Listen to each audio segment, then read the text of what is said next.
Hello everyone, welcome to अध्ययन अध्यापन। तो देखिए फाइनली जो शिक्षा विभाग है उन्होंने एक अधिसूचना जारी किया है और ये है बिहार विद्यालय विशिष्ट शिक्षक नियमावली 2024 जो कि 2023 को संशोधित करके लागू की गई है।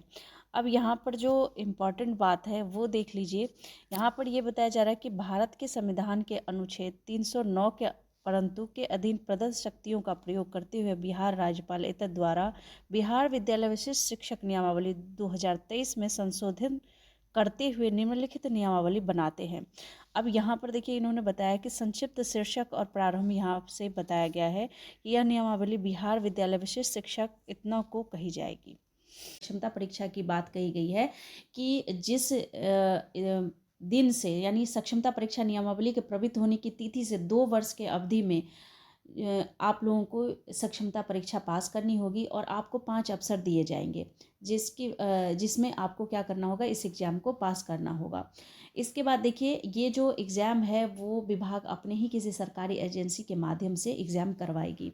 तो कुछ इस प्रकार से है। इसके बाद जब आप एक बार यहाँ पर विशिष्ट शिक्षक बन जाते हैं उसके बाद अगर आप चाहेंगे कि नियोजित बन के रहें तो वो संभव नहीं होगा। आप विशिष्ट शिक्षक ही बनेंगे और विशिष्ट शिक्षक जिस दिन आप योगदान देते हैं उसी तिथि से आप विशिष्ट शिक्षक कहलाएंगे।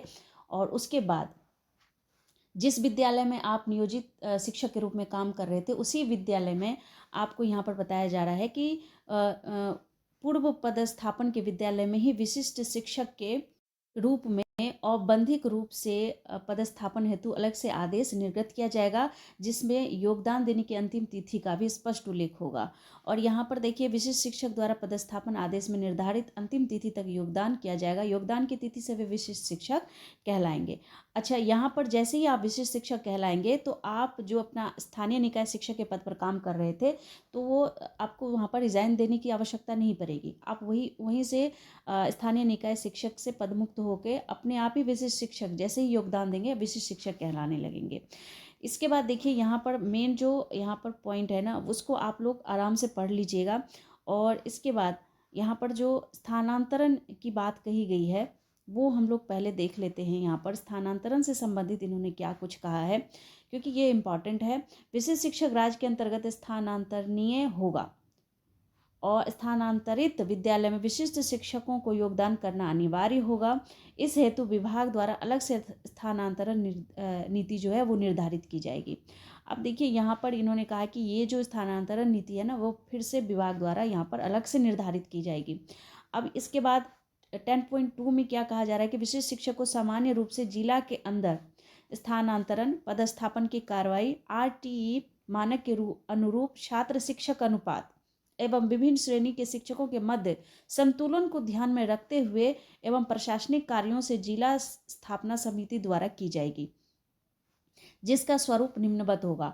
अब देखिए ये जो आपका यहाँ पर क्या कहा गया है कि छात्र शिक्षक अनुपात एवं विभिन्न श्रेणी के शिक्षकों के मध्य संतुलन को ध्यान में रखते हुए मतलब बहुत चीज़ें बारीकी से देखी जाएगी कि आप किस प्रकार से आपका क्या व्यवहार है, आपके की टाइमिंग क्या है, आप किस प्रकार से पढ़ा रहे हैं, क्या आप अपने पद के हिसाब से सही से काम कर रहे हैं कि नहीं कर रहे हैं। हर चीज़ को ध्यान में रखते हुए अब यहाँ पर स्थानांतरण की नीति बनाई जाएगी। वो आप यहाँ पर देख सकते हैं। ये देख सकते हैं आप लोग यहाँ पर जिला अधिकारी अध्यक्ष के रूप में होंगे। तो ये कुछ यहाँ पर सदस्य के बारे में बताया गया है। परंतु प्रथम चरण में सभी विशिष्ट शिक्षकों का स्थानांतरण एवं पदस्थापन मुख्यालय स्तर से राज्य स्तरीय समिति द्वारा किया जाएगा जिसका स्वरूप निम्नवत होगा। तो यहाँ पर देखिए ये यहाँ पर कुछ यहाँ पर बताया गया है कि कौन कौन से सदस्य होंगे, कौन अध्यक्ष होगा। तो सचिव जो है शिक्षा विभाग के वो अध्यक्ष होंगे यहाँ पर। तो कुछ इस प्रकार से यहाँ पर इन्होंने लिस्ट दिया है।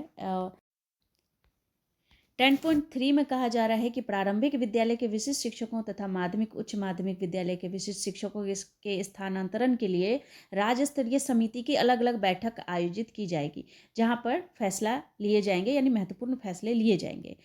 उसके बाद ऊपर किसी बात के होते हुए भी जो उपरोक्त इन्होंने बताया है एक विशिष्ट शिक्षक को प्रशासनिक आधार पर हो या फिर शिक्षा के अधिकार अधिनियम के तहत हो या फिर छात्र शिक्षक अनुपात के तहत कोई भी अगर प्रतिबद्धताओं को देखा जाता है तो उसको ध्यान में रखते हुए निदेशक चाहे वो प्राथमिक हो या माध्यमिक हो उनके द्वारा सार्वजनिक हित में जैसा भी मामला होगा अंतर जिला स्थानांतरित किया जा सकता है। तो यहाँ पर ये भी इन्होंने बता दिया है।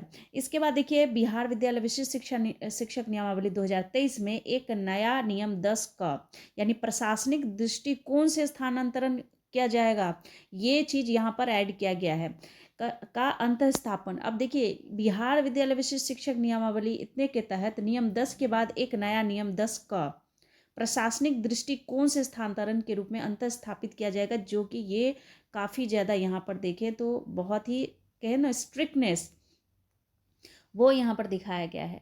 देखिए प्रशासनिक दृष्टिकोण यथा अनुशासनहीनता, सरकारी आदेश की अवहेलना, लगातार विलंब से विद्यालय आना, विद्यालय में उपस्थिति दर्ज कर गायब हो जाना, शैक्षणिक वातावरण को दूषित करना, दूसरे शिक्षक को पठन पाठन नहीं करने हेतु उकसाना, महिला शिक्षिका छात्राओं के साथ अमर्यादित व्यवहार की शिकायत, बच्चों के अधिगम स्तर में वांछित प्रगति नहीं होना, यानी बच्चों की पढ़ाई में प्रगति नहीं हो रही है, इस अगर ऐसा कुछ होता है, पाठ टीका संधारण नहीं करते हैं एवं शिक्षण कार्य हेतु सरकार के निर्देश का अगर आप पालन नहीं करते हैं, तो इन कारणों की वजह से विशिष्ट शिक्षकों को प्रखंड या जिला से बाहर स्थानांतरित किया जा सकता है। अगर किसी भी शिक्षक में इस प्रकार का यहाँ पर इस प्रकार की आदतों को देखा जाता है, इस तरह के व्यवहार को देखा जाता है, तो उनको उस जिले या प्रखंड से जो है बाहर स्थानांतरित कर दिया जाएगा।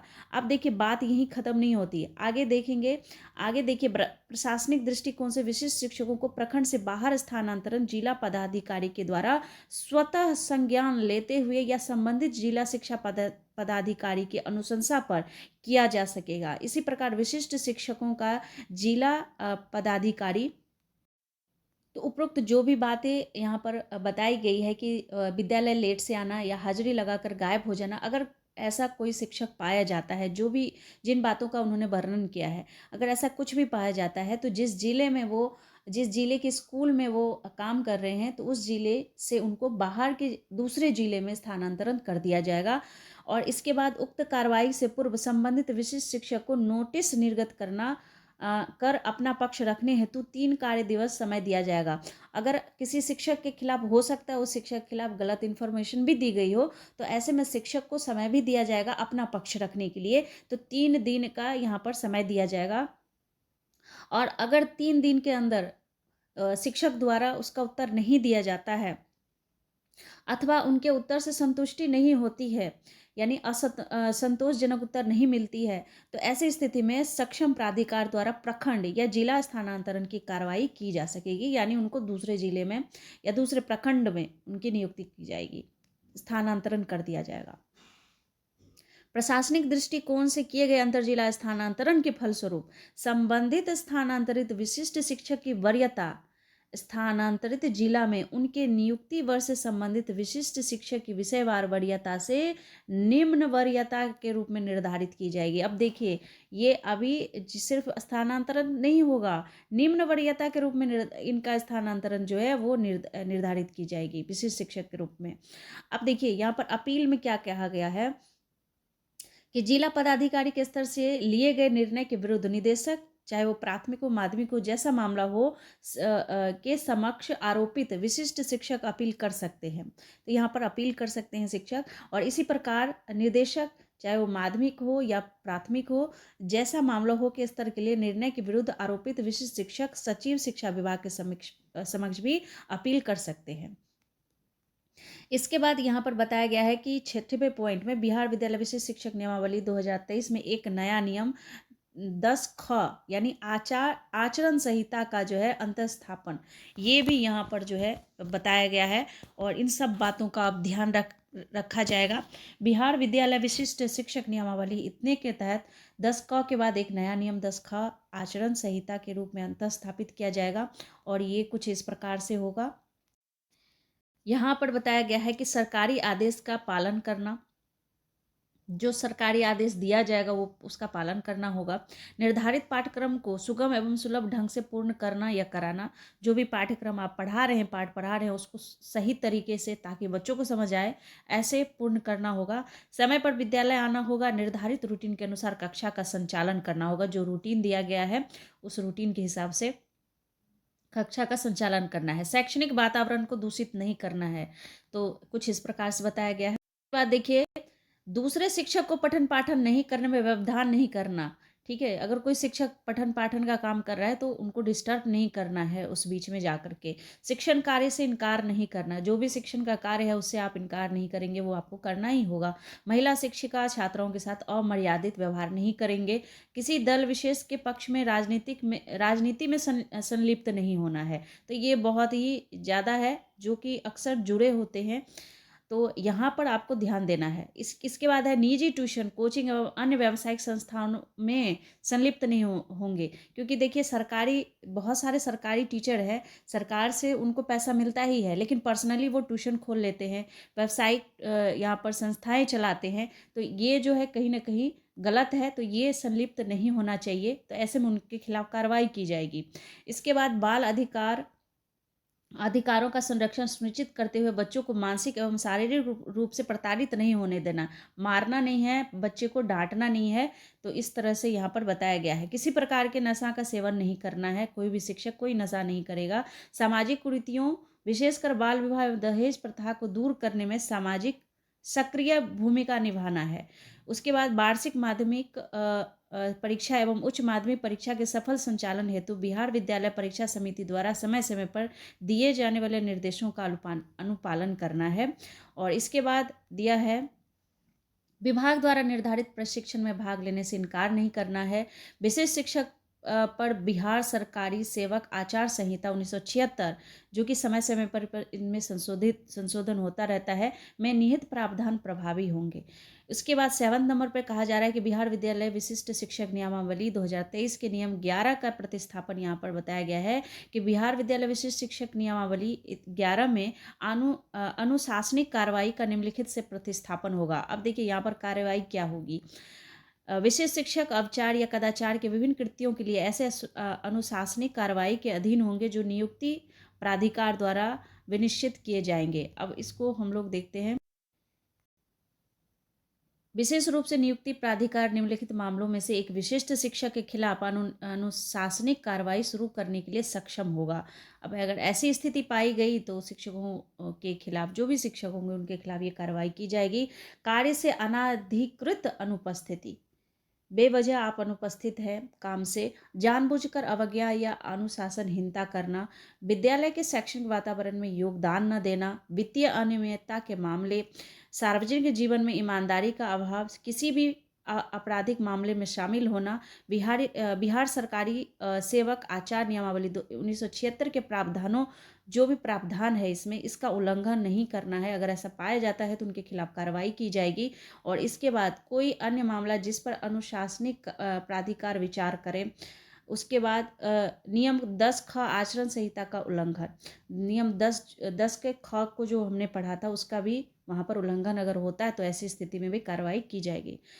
समझा गया निलंबन। अब ये कब समझा जाएगा? कोई भी विशिष्ट शिक्षक जो 48 घंटे से अधिक समय से न्यायिक या पुलिस सिविल अभिरक्षा में रहा है,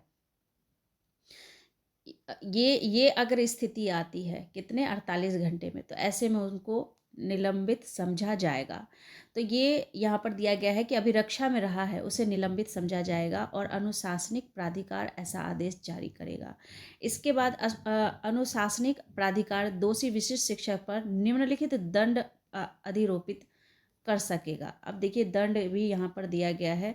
बृहद दंड, बर्खास्त कर दी जाएगी उनको अपने जॉब से, अनिवार्य सेवानिवृत्त हो जाएगी, निचले पद पर पदावनति हो जाएगी, यानी जो पद है उससे निचले पद पर उनकी यहाँ पर जो है ट्रांसफ़र कर दिया जाएगा। कम वेतनमान में पदोन्नति, वेतन भी कम कर दिया जाएगा। संचय प्रभाव से वेतन वृद्धि को रोकना, तो ये वेतन वृद्धि जो आगे वेतन बढ़ाया जाएगा उस पर भी रोक लग जाएगा इनकी सैलरी पर। इसके बाद देखिए लघु दंड, छोटा दंड क्या हो सकता है?